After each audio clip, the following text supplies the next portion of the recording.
Hello students, welcome back to my channel Jyotsna art studio. मैं आपकी teacher ज्योति मुकुल सिंह आपके लिए लेकर आई हूँ आज बंगाल स्कूल के most important short question, very short question जो बहुत इम्पोर्टेंट है। तो स्टार्ट करते हैं। जो आज बंगाल स्कूल के क्वेश्चंस मैं लेकर आई हूँ वो बहुत इम्पोर्टेंट हैं और जो इम्पोर्टेंट क्वेश्चन है वही मैं यहाँ पर बताने वाली हूँ। क्वेश्चन नंबर 1 जो बंगाल स्कूल का, ये आप अगर ऐसे याद करोगे तो ऐसे में भी ये लिखा हुआ है, तो वही आप शॉर्ट क्वेश्चन आप हमेशा याद रखिए कि जो भी शॉर्ट क्वेश्चंस बनते हैं वो आपके लॉन्ग में से ही बनते हैं, कई बाहर से शॉर्ट क्वेश्चंस पूछे नहीं जाते। तो यहाँ पर मैं शॉर्ट क्वेश्चन ही आपके सामने बात करने वाली हूँ शॉर्ट क्वेश्चन की।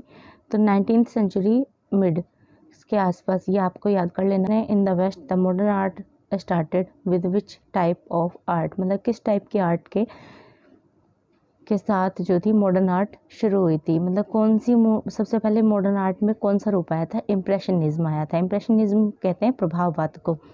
नेक्स्ट आता है modern art begin in India during which school of art, किस स्कूल, कौन से स्कूल की से जो थी मॉडर्न आर्ट स्टार्ट हुई थी? वो हुई थी बंगाल स्कूल से, क्योंकि बंगाल स्कूल के पहले क्या चल रहा था हमारा? मिनिएचर, मिनिएचर के बाद बंगाल स्कूल और बंगाल स्कूल के बाद हमारा मॉडर्न आर्ट स्टार्ट हुआ है, क्योंकि बंगाल स्कूल के आर्टिस्ट ही थे जो मॉडर्न आर्ट की तरफ उनका इंटरेस्ट हो गया था और वो मॉडर्न आर्ट में चले गए थे। Which school is known as the renaissance school of और द रिवाइवलिस्ट स्कूल। तो अगर आपने लास्ट वीडियो देखी होगी तो उसमें मैंने बताया था बंगाल स्कूल को दो नामों से जाना जाता है, रेनेसांस स्कूल और रिवाइवलिस्ट स्कूल। रिवाइवलिस्ट और रेनेसांस दोनों का मतलब है पुनर्जागरण और पुनरुत्थान, मतलब जो दोबारा से जन्मा हो या दोबारा से कोई स्कूल बना हो। तो बंगाल स्कूल हमारा दोबारा से रीएस्टैब्लिश्ड हुआ था, जिसमें इंडिया की कला को दोबारा से दिखाया गया था, इसलिए इसको रेनेसांस स्कूल और रिवाइवलिस्ट स्कूल नाम से जाना जाता है। क्योंकि मिनिएचर के बाद में बहुत कुछ हुआ था, जो मिनिएचर पेंटिंग्स, जो छोटी छोटी पेंटिंग्स थी, जो वो बड़ी बनने लगी थी, इसलिए बंगाल स्कूल का उदय हुआ था। नेक्स्ट क्वेश्चन है which two main persons were responsible for bringing Bengal school of art in India, कौन से दो पर्सन हैं जो बंगाल स्कूल को लाने में जिनका जो रेस्पॉन्सिबल माने जाते हैं? वो कौन से हैं? EB Havell. ईबी हुवेल का मतलब है, इनका फुल नेम जो होगा वो होगा अर्नेस्ट बेनीफिल्ड हुवेल और राजा रवि वर्मा। ये दो पर्सन थे जिनको बंगाल स्कूल की स्टार्टिंग का श्रेय जाता है। Who was Shri E B Havell. E B Havell कौन थे? ईबी हुवेल थे ब्रिटिशर्स थे। ये मैं आपको इनके बारे में बता देती हूँ। सबसे पहले नाम जो बंगाल स्कूल का लिया जाता है वो यहीं से स्टार्टिंग होती है, रेनेसांस के स्कूल की। ईबी हुवेल, इनका फुल नेम है अर्नेस्ट बेनीफिल्ड हुवेल। ये प्रिंसिपल थे मद्रास स्कूल के, आर्ट स्कूल था मद्रास का, उसके प्रिंसिपल रहे ये 1884 से 1896 तक। उसके बाद इन्होंने क्या किया, इनका क्या हुआ, इनका ट्रांसफ़र हो गया कलकत्ता। तब ये जाकर कलकत्ता में जाकर तब ये अवनींद्रनाथ टैगोर और राजा रवि वर्मा के साथ मिले थे और तब जाकर हमारे बंगाल स्कूल की स्टार्टिंग होती है, बंगाल स्कूल की नींव रखी गई थी। नेक्स्ट क्वेश्चन पर चलते हैं। नेक्स्ट क्वेश्चन हमारा अवनींद्रनाथ टैगोर को लेकर ही आने वाला है। इसका ईबी हुवेल के आते ही अवनींद्रनाथ टैगोर और राजा रवि वर्मा का नाम आता है। अवनींद्रनाथ टैगोर कौन थे? अवनींद्रनाथ टैगोर, एक बात का हमेशा ध्यान रखना, अवनींद्रनाथ, इनकी स्पेलिंग पर बहुत ध्यान रखना, स्पेलिंग पर हाफ मार्क्स जाता है। अगर अवनींद्रनाथ टैगोर की स्पेलिंग ना याद आए तो ए एन टैगोर भी आप लिख सकते हो। अवनींद्र को आप ऐसे याद कर सकते हो, अवनींद्रनाथ। अब देखो, पहले हमेशा याद रखो, किसी के नाम को याद करने से पहले उसकी प्रोनाउंसिएशन, उसका जो नाम है, इस पर अक्षर है, वो याद आपको करने होंगे। अब AVA या ABA, अब निंद्रा NINDRA, जैसे राम को रामा लिखा जाता है, वैसे अवनींद्र को अवनींद्रा लिखा जाएगा। अवनींद्रनाथ टैगोर, ये कौन थे? अवनींद्रनाथ टैगोर थे आपने वो राष्ट्रीय गान सुना होगा, राष्ट्रीय गान जो लेखक थे रविन्द्रनाथ टैगोर, उनके ये भतीजे थे। अवनींद्रनाथ टैगोर और गगनेंद्रनाथ टैगोर, दो इनके भतीजे कहलाते हैं रविन्द्रनाथ टैगोर के, और तीनों ही ये आर्टिस्ट थे। अवनींद्रनाथ टैगोर और गगनेंद्रनाथ टैगोर का नाम आप बंगाल में सुनोगे और रविंद्रनाथ टैगोर का नाम आप मॉडर्न में सुनोगे, क्योंकि मॉडर्न के जो फादर कहलाए जाते हैं वो रविंद्रनाथ टैगोर कहलाए जाते हैं और जो बंगाल के फादर कहलाए जाते हैं वो अवनींद्रनाथ टैगोर के कहलाए जाते हैं। Abanindranath Tagore Bengal, A for apple Abanindranath Tagore, Bengal पहले चैप्टर में आता है, तो उनके फादर कौन है? Abanindranath Tagore. R for rabbit R for Rabindranath Tagore, और मॉडर्न सबसे लास्ट में आता है, तो मॉडर्न के फादर कौन से हो गए? रविन्द्रनाथ टैगोर। इस बात का आप ऐसे करके ट्रिक लगा कर याद कर सकते हैं।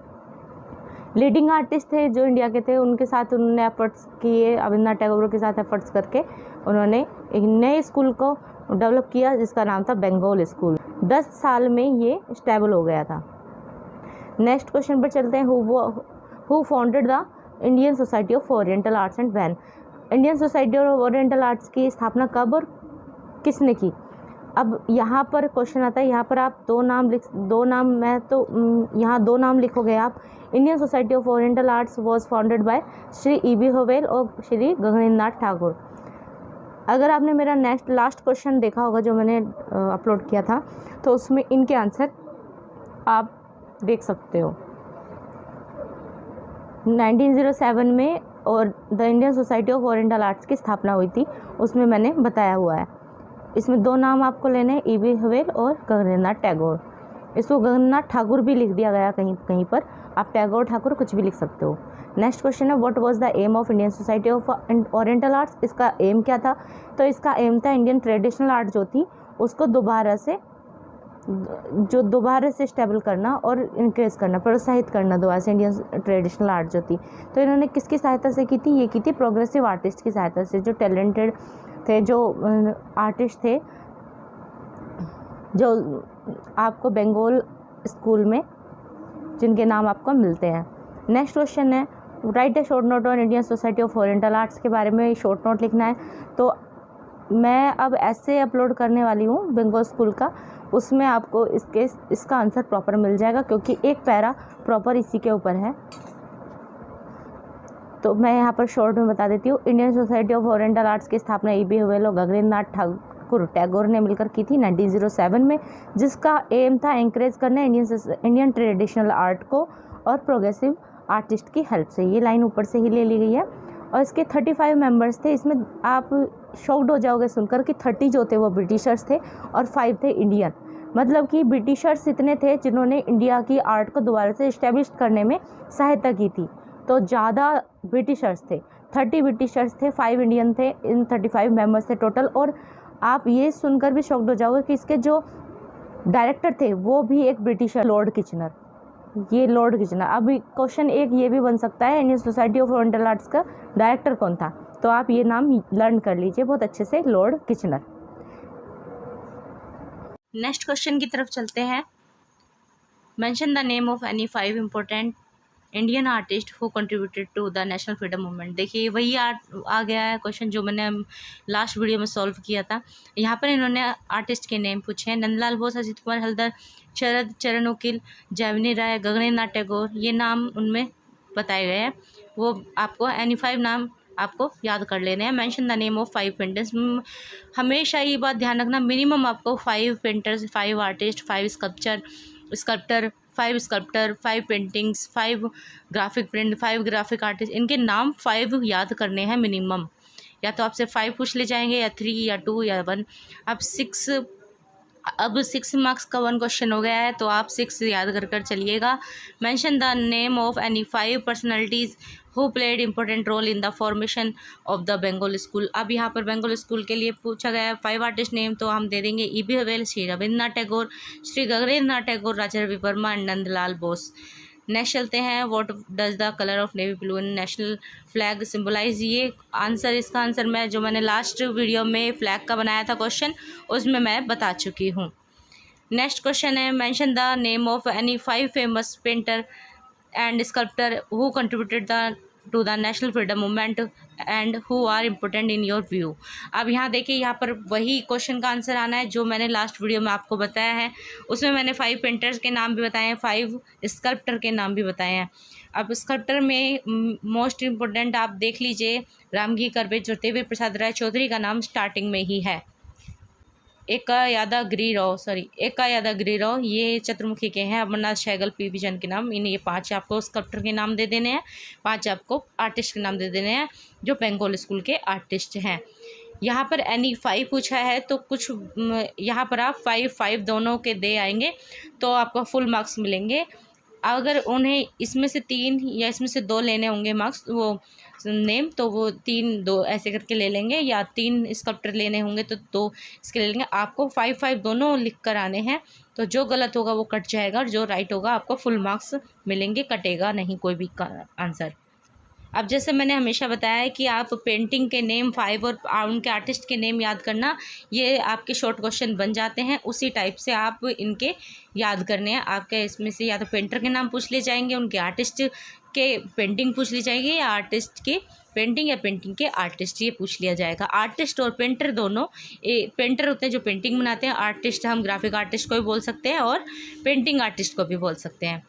तो आई होप आपको ये वीडियो पसंद आई होगी, और ये जो मैंने क्वेश्चन आपसे डिस्कस किए हैं ये मोस्ट इंपॉर्टेंट क्वेश्चन है, इनको मत भूलिएगा।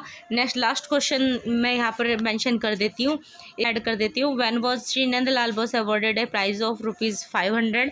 500 रुपीज़ के प्राइज अवार्ड जो हुआ था वो का कब हुआ था? बाय विच ऑर्गेनाइजेशन, और किसने ऑर्गेनाइज किया था वो? Also name the painting for which he was awarded.